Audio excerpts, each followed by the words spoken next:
Hi, I'm Kristen, and this is the Simple Handmade Everyday podcast where I talk about living a creative, intentional life. I like to chat about quilting, knitting, what I'm reading and watching, and a little bit about keeping a cozy, organized home.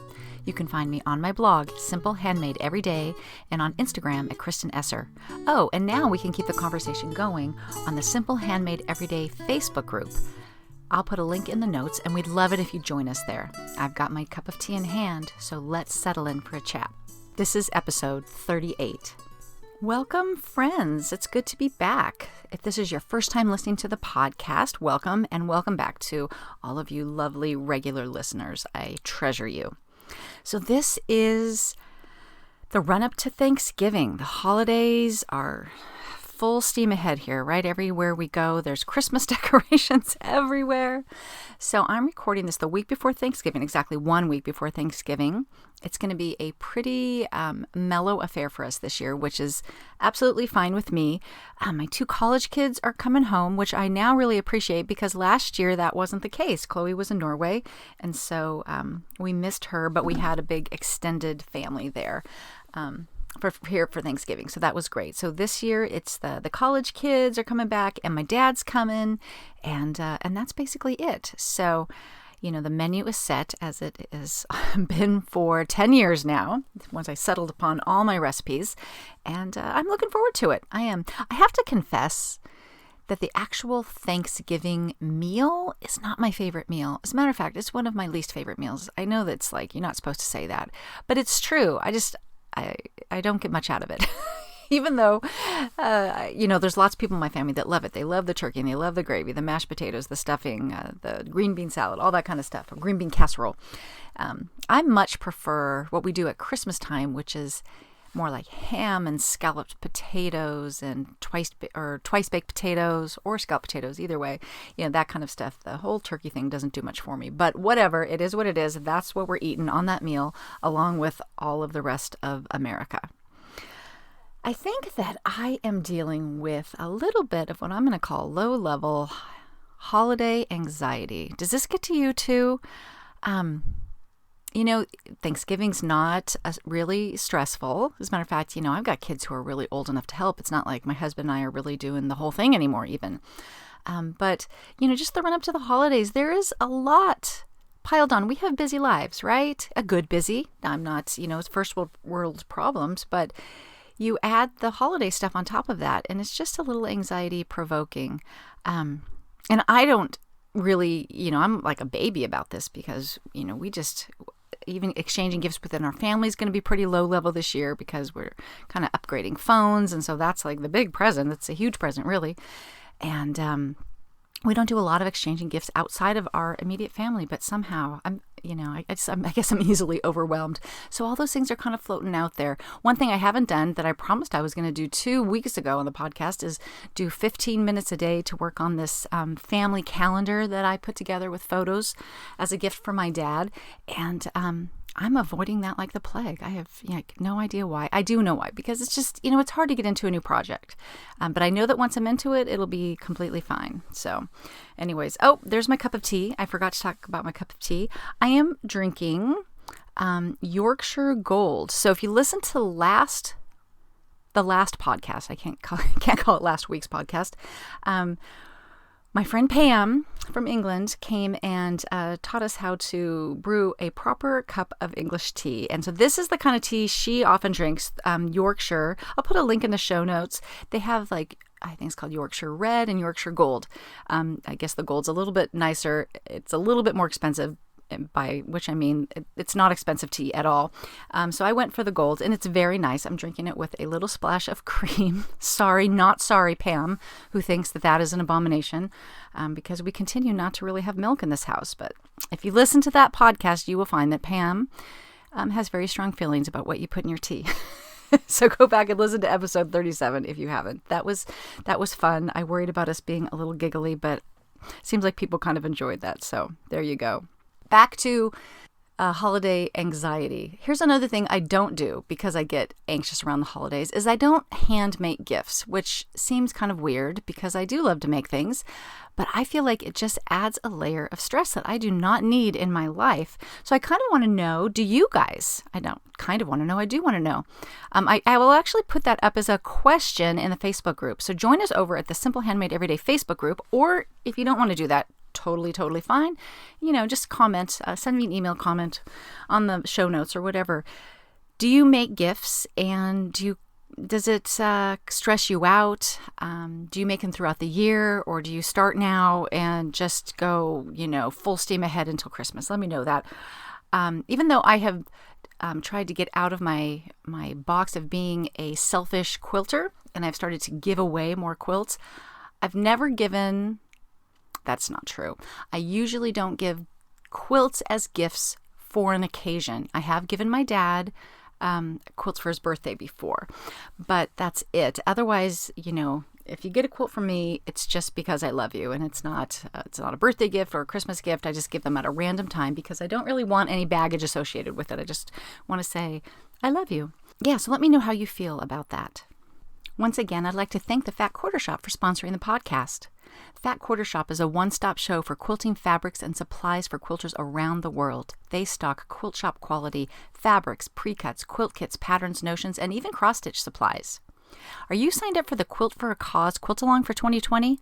It's called Bloomtopia, and it features Summer Sweet fabric line by Sherry and Chelsea. The sampler combines unique and historical blocks in a vintage style. It's super cute, and you can see it on the Fat Quarter Shop blog. You can reserve your kit today at fatquartershop.com, or you can simply follow along starting in February 2020. The Fat Quarter Shop will release 2 free patterns each month for 6 months on their blog, The Jolly Jabber. There's a suggested donation of $5 per pattern to the Make-A-Wish Foundation of Central and South Texas. Fat Quarter Shop and Moda will match donations up to $20,000. Just follow along on the blog to download the patterns as they're posted. Let's talk quilting. I've been working on the Sweet Confetti quilt that I've been talking about over the last few podcasts. It is from the book Sunday Best Quilts, and it is a block that is a rectangle, 5 by 9.5, and then you sew 2 of those together and you get a square 9.5-inch block. Each of the rectangular blocks is comprised of, what's the right word there? I'm not sure. 9 triangles. I've been complaining about this for months now.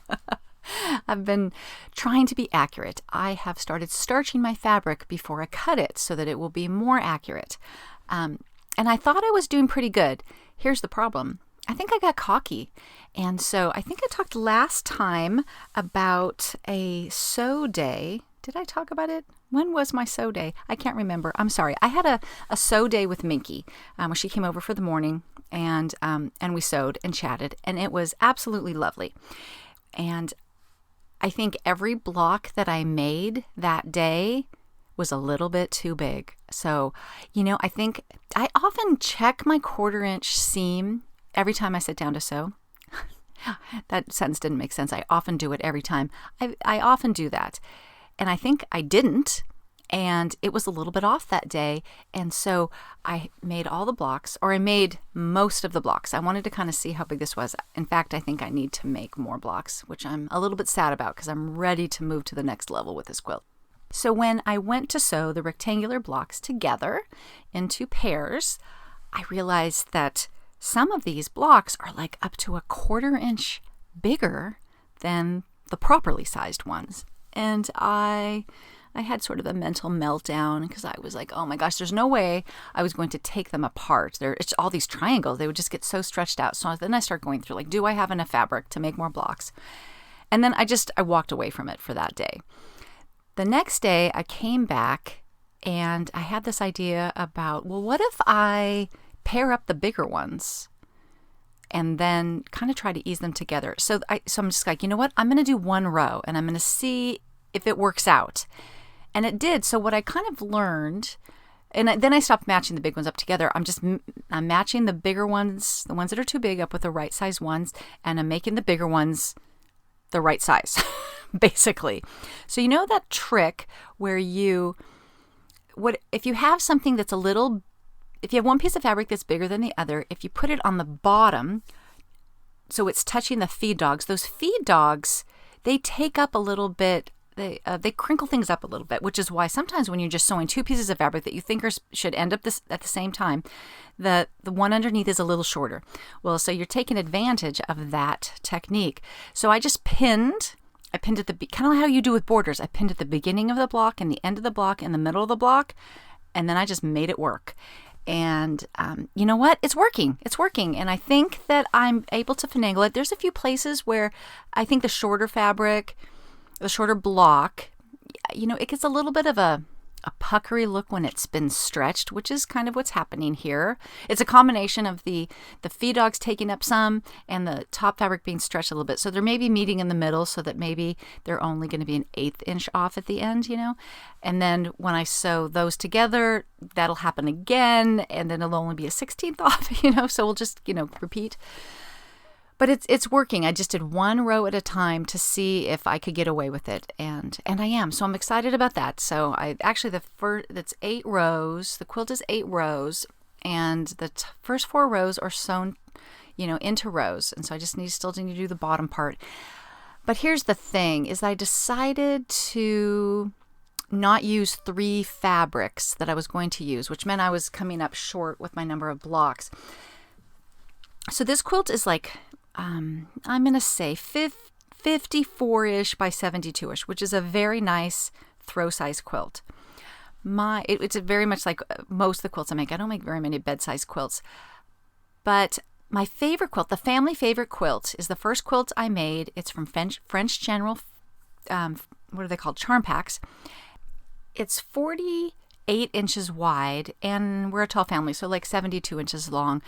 But there's something about that quilt that makes it feel so lightweight.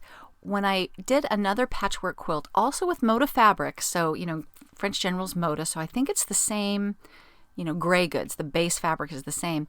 I did a Christmas patchwork quilt, same, kind of thing, only I made it 1 square wider because I thought, oh, this is a little bit narrow. And there's something about that quilt that feels so much bigger and heavier. So I'm like, oh, maybe I should do another narrow quilt. So currently, with the Sweet Confetti quilt, if I don't do that last block on the rows, it's 45 inches wide, which is another 3 inches narrower than the French General quilt. And I think it's too narrow. I think that it will feel stingy when you snuggle up under it on the couch, which is kind of where all our quilts live. So I'm going to have to go make another, what did I figure out? Like another 14 blocks or something. So, which is a little bit of a bummer because like I said, I'm ready to move on. But I was very excited that I was able to make this work and that I wasn't going to have to go back and remake a bunch of blocks. So, yeah. Accuracy, people. It pays to stop for a minute at the beginning. I stopped. What I was doing is there's a center. The first block you make, the first unit you make in this block is a 1/4 square triangle block, and it should finish at 3.5 inches square. That's the unfinished measurement of it, because you're going to sew more things onto it. But I was measuring every time after I did one to go, okay, are you okay? And I didn't that day with Minky, and they're all too big. And when I went back to figure out what went wrong, it all started with that 1/4 square triangle thing was too big. So, lesson learned. Another thing we've been talking about on the Facebook group are Christmas projects and what kind of Christmas projects people are working on. I have a Christmas panel that I bought years ago that I thought that I would just make up my own thing to do with, and I have not done it. The next year I actually bought more of the same panel because I thought I didn't really have enough of it. So now I have a Ziploc bag full of all these pieces, and it's a super cute panel. But I honestly, I don't really know what to do with it. So when I saw Orange Dot Quilts do a trunk show at where was it? I guess it was the Camarillo Quilt Guild. She has this pattern, and I forgot what it's called. It'll be in the show notes. I want to say it's called Only One or something like that, because the idea is that you use one piece of fabric like a panel, or some piece of fabric that has a very large print, all those kinds of things that you don't know what to do with. And she has a stack and whack technique where she turns them into, I think, half square triangles and then lays them out in a certain way that it looks super cool and super modern. So you've got the colors. So in this case, even though it's a Christmas panel, it's more wintry. It's got a lot of like light blue, kind of that snowy, cold thing. But she has you lay them out in a certain way that kind of, I want to say, does a color wash kind of thing.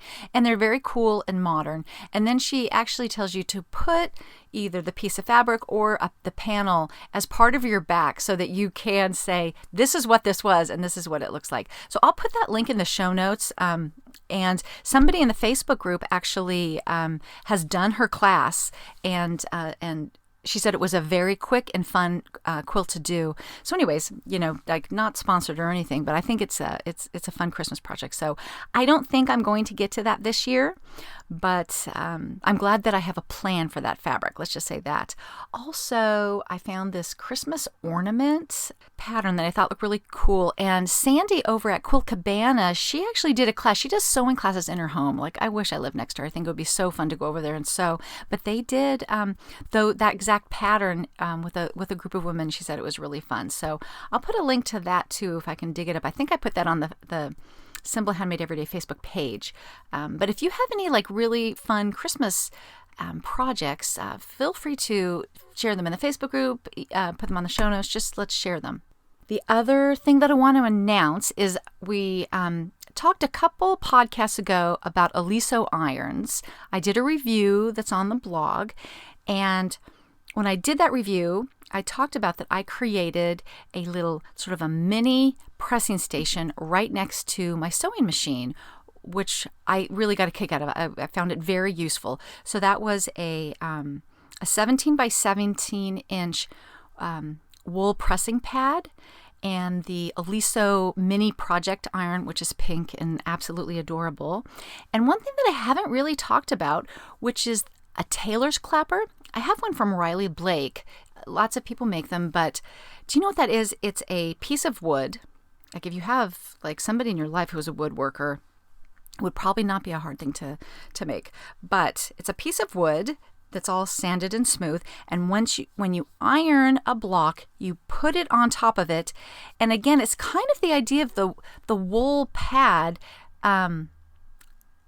What it does is it absorbs the heat, so it cools it really quick, and then your seam is set and it's flat. So if you've ever ironed a block and you set it aside and it kind of bows up a little bit, it's not staying perfectly flat, then you know what I'm talking about. So you iron it and and you can press down, but I actually, if I'm doing a lot of units, I just iron it and I lift it up and I just kind of drop it there, and I just drop one after another under the tailor's clapper with no weight on it, and then when I'm done I take it off and they're all cool and flat. So I love it. It's just like one of those again, it's a luxury item. You don't need it, but man, gadgets that make my life easier, I'm all about those. So the fun news is that I've got a wool pressing mat, an Aliso mini project iron, and a tailor's clapper from Riley Blake, all as a package to give away in a create your own portable ironing station giveaway.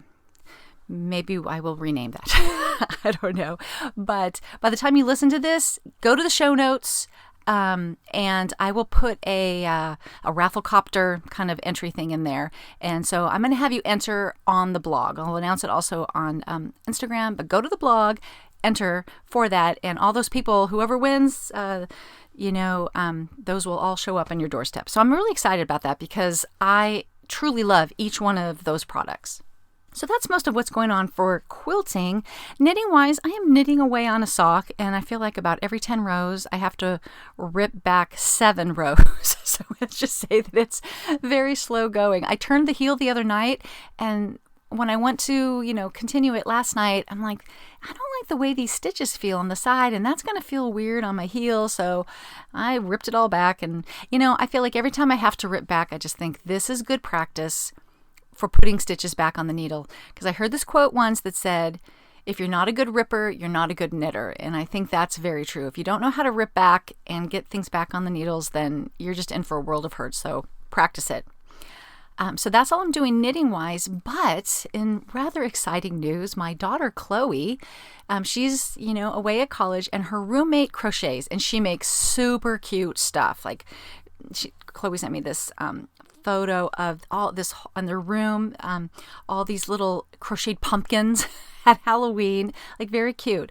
So her roommate has taught her to crochet, and in a very short period of time, I feel like in 2 weeks, she knit a hat, an adorable headband, kind of ear warmer that I think has a little twist in it, and an infinity scarf, and she's got another hat on the needles. What's funny about the infinity scarf is that when she showed her roommate it, she's like, how did you do that? Because it actually looks like it's been knit. And it turns out that Chloe was sort of accidentally doing a stitch wrong, but it came out to be this super cool knit look, which I actually like because I personally, obviously I'm a knitter. I prefer knitting.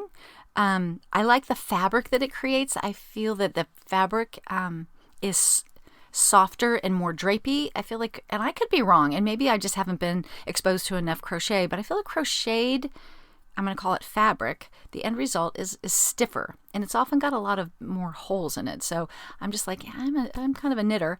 But I love that she's crocheting. She does know how to knit, and I'm not sure she's ever finished anything. Back in the day, she used to knit. She was knitting a scarf, like while we would read aloud at night, and I just think, the scarf was like 10 feet long, and she never finished it. But I'm just all about people doing stuff with their hands, and I'm super excited for her because, she's in college. This is her last year. She's under a lot of stress, and I just feel like, oh, she's got this new creative outlet. So I'm super excited for that. And I know we've got some crocheters listening to the podcast, so you have another one in your crochet army. Let's move on to books. I feel like maybe I should put music at these little transitions. I don't know. That'll probably never happen.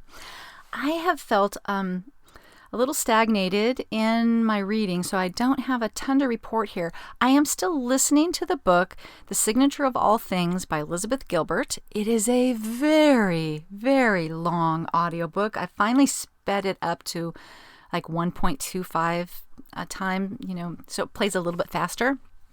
I finally realized that's what you could do here. I think this book is like 20 hours long. It's insane. And I am enjoying it. It's weird. It's a weird, epic, long story. So it's a little bit racy at times, a little bit weird at times. It's mostly about a woman. We start with the history of her father, and then the prologue is actually the day she was born. And now I'm like, I don't know, 50 some percent, and she's now 50 years old. So I mean, I don't know, are we going till she's 100? I have no idea. But she's raised in a wealthy family. Her father is a very rich botanist. So she's very much a botanist in a time where, it is pre-Civil War U.S. East Coast, although I can't exactly remember where.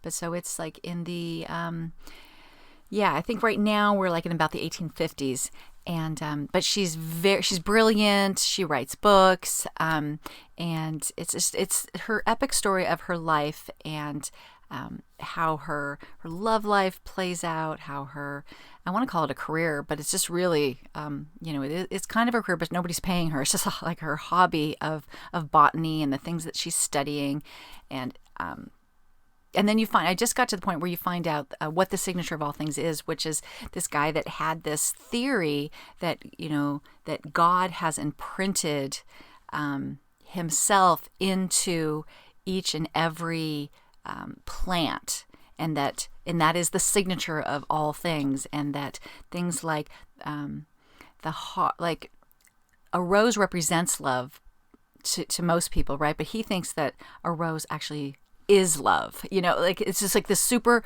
weird woo-woo thing. So I don't know. I'm going to finish it, but I'm not going to give it a 10 out of 10 or anything. And I'm not really into the book that I'm reading, I want to say paper book, but it's really a Kindle book, so I don't even really want to talk about that. But I did look up a few things. A while back, I talked about this show called Home Fires, which I loved, and that show was canceled. they didn't know it was going to be canceled, and so they left it at a cliffhanger.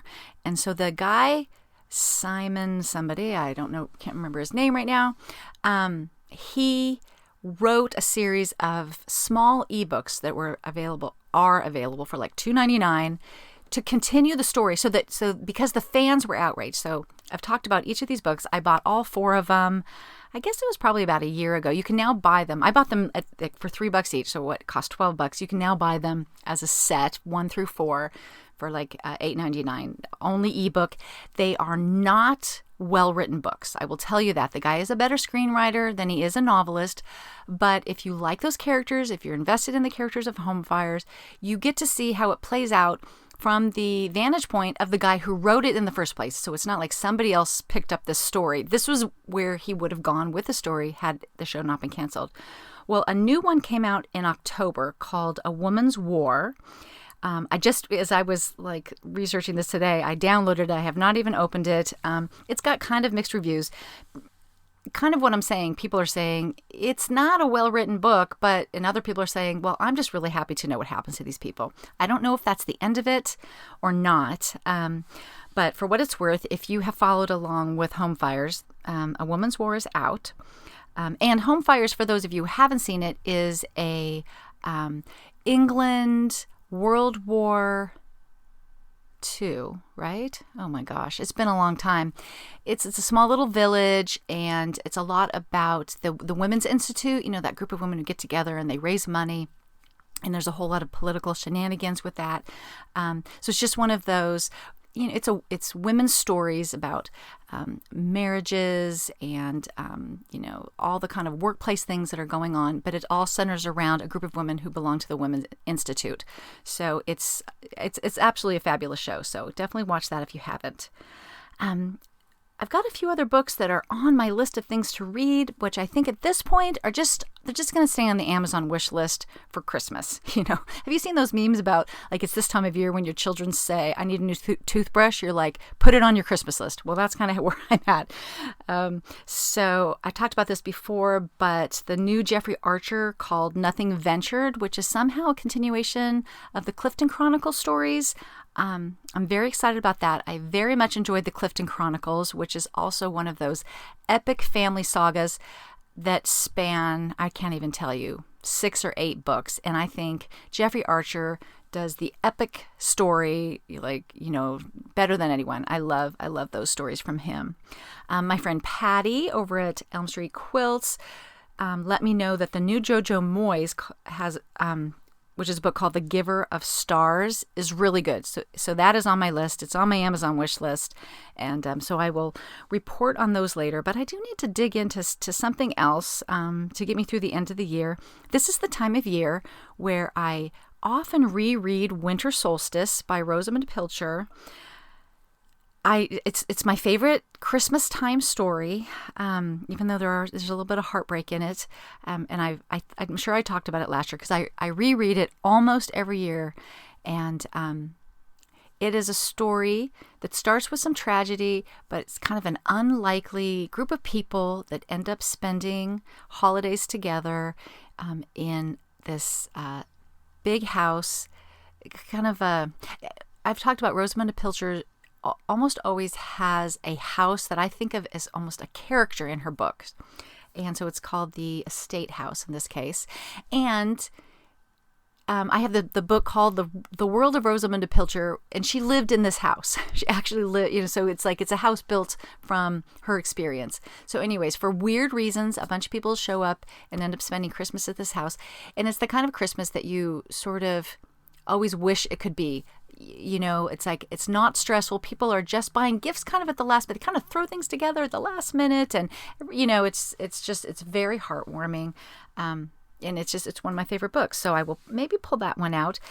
There's been some discussion on some Facebook group I'm on about Rosamund Pilcher books, which is making me want to reread the first book I ever read from her called Coming Home. Also, epic family adventure. Not adventure, really, just epic family story that spans many, many years. There's a couple really cool houses in this book, too. Nanchero is this kind of mansion. There's a few really great houses. So I might pull that one out as well, and just this time of year kind of do that comfort. Let me reread something that feels comfortable.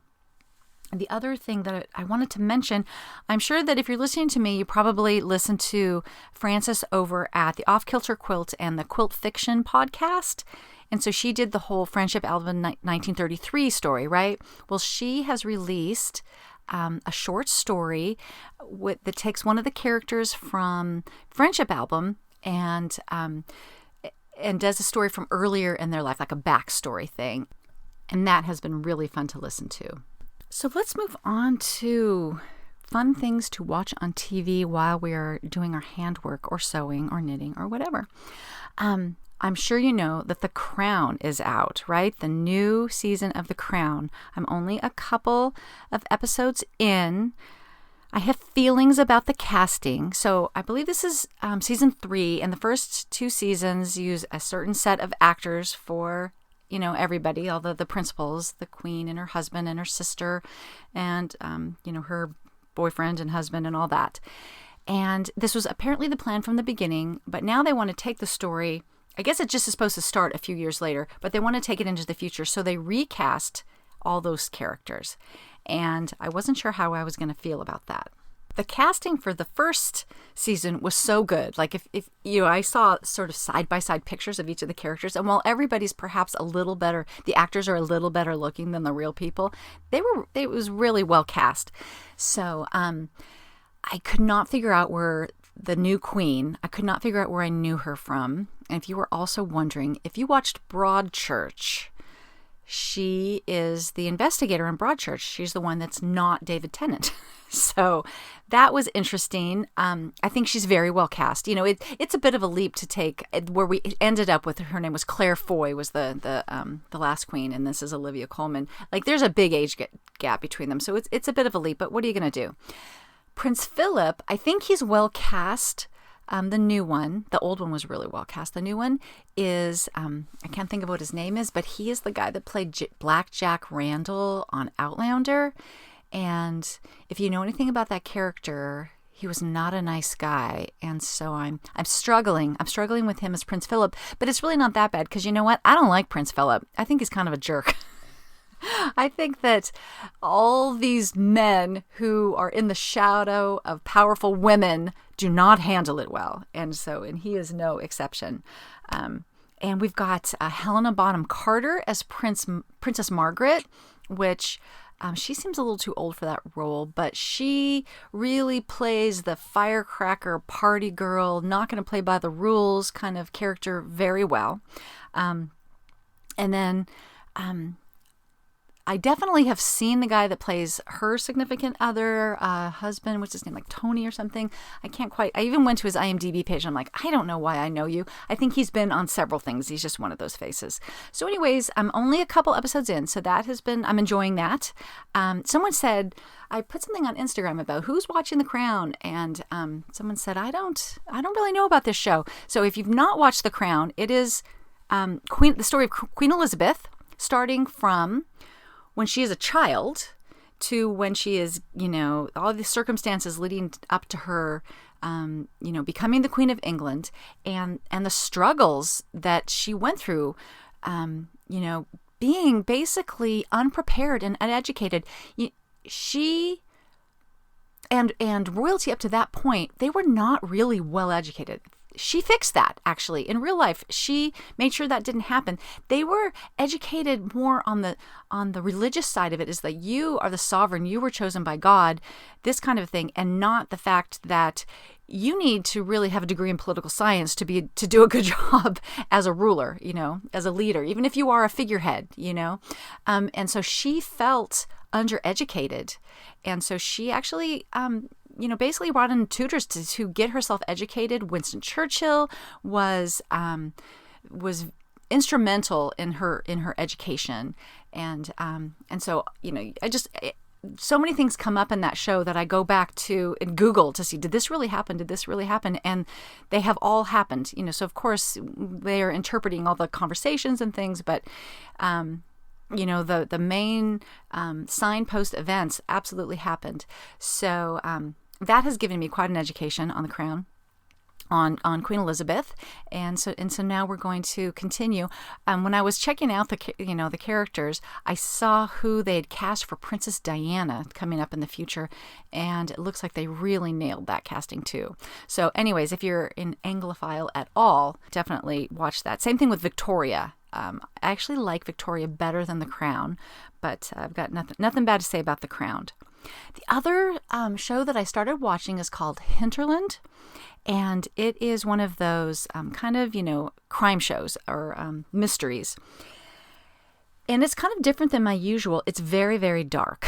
So if you liked Broadchurch, I felt very dark, you might like Hinterland. I wanted to call it like Nordic noir, so that's kind of northern, like Shetland, and, there's all those ones. But really, I think I have to call it a British mystery because it takes place in Wales.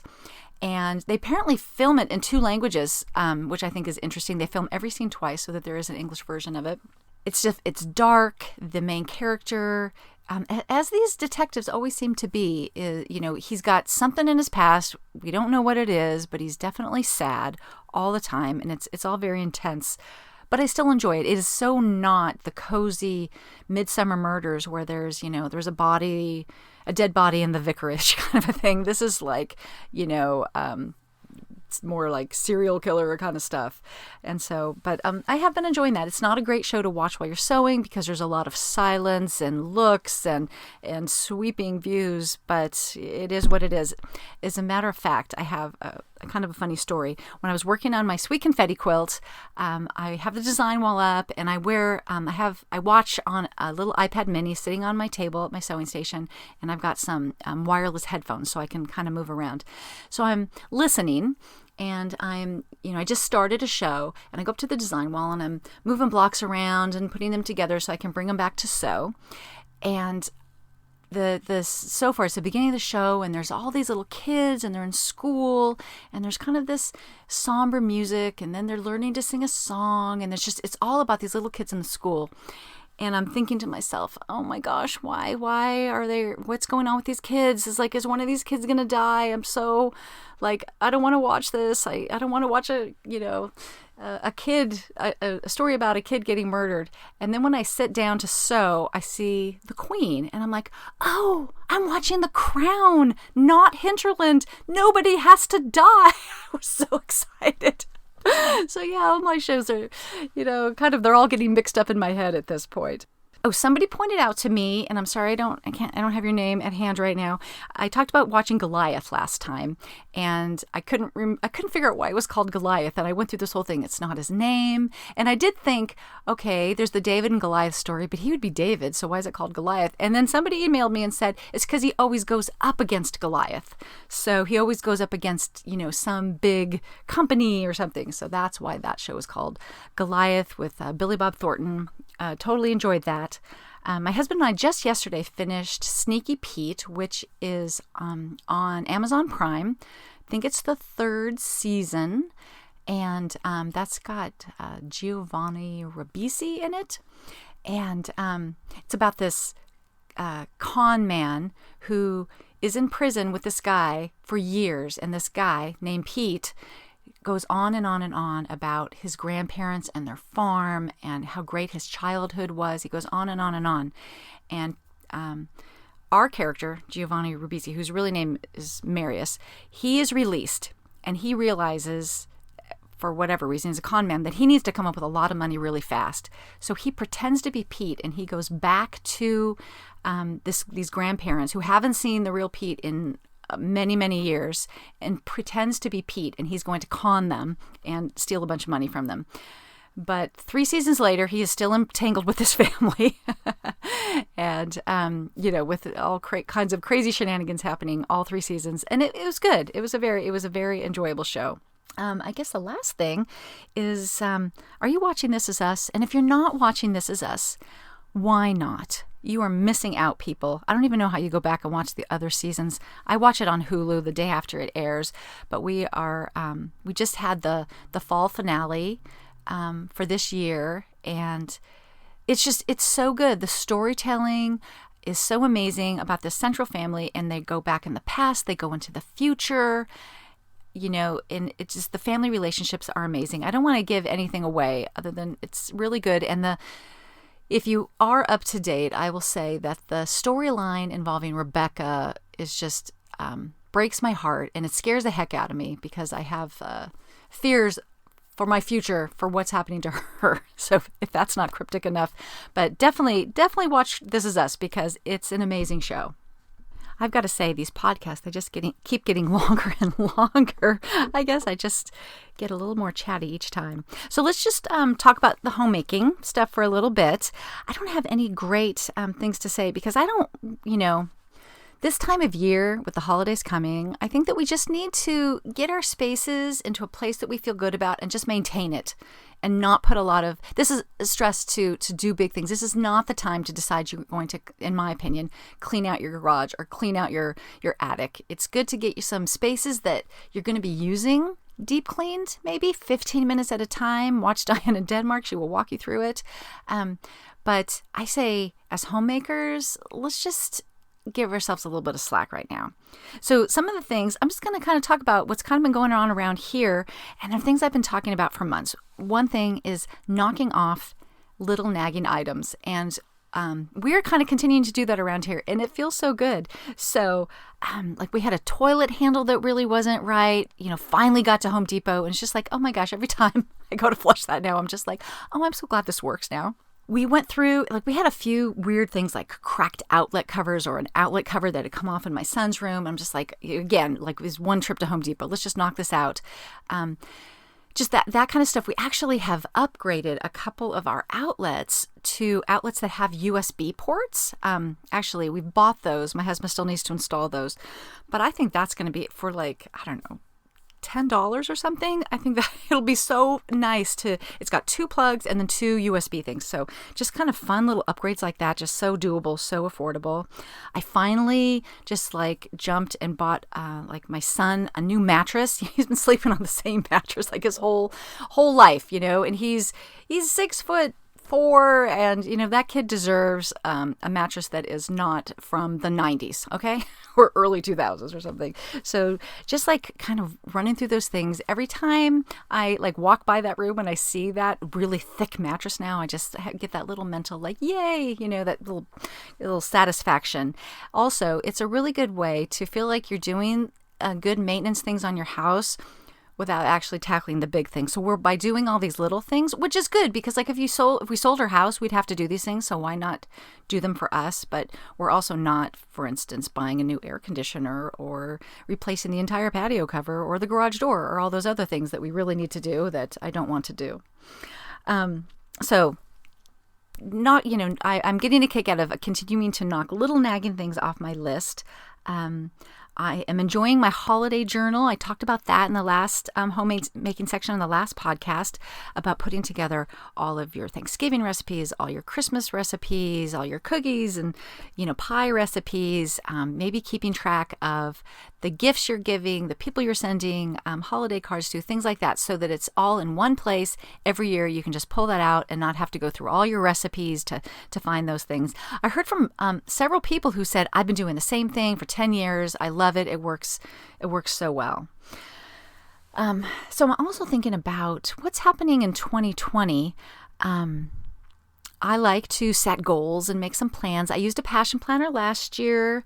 No, I didn't use a passion planner. I'm thinking about using a passion planner this coming year. I used Power Sheets, and I'm kind of weighing those options.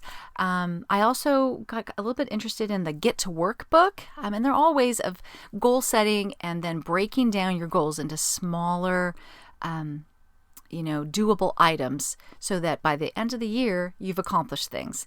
So I think it doesn't really matter which one you use. I just kind of having the urge to kind of shake it up a little bit this year. I totally loved the Passion.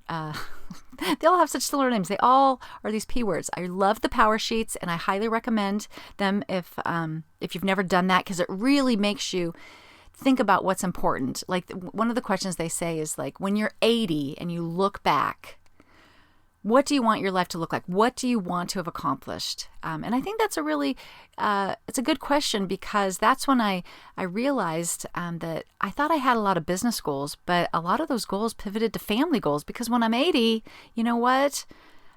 Relationships are what are important to me. So I might just continue to use those kind of things to set goals and keep using my bullet journal to keep track of it. But I don't know. If you have a type of planner that you're really passionate about, let me know. Let me know what that is. So let's do the one simple swap. I do this little thing of one simple swap to help us to be a little bit more environmentally conscious. And what I want to talk about today are bar mop towels. So from Amazon, I just replaced ours. You can buy like a dozen of these. They're not that big. I'm going to say like 12 by 18 or something. Very thick, absorbent towels. And I use them for drying dishes. And I realized when I ordered a new pack, we'd had them for like exactly 2 years. And after 2 years, they were looking pretty stained, and not holes or anything, but stained and thin, like, like a lot of the lint has come off in the dryer. And so those got downgraded to rags.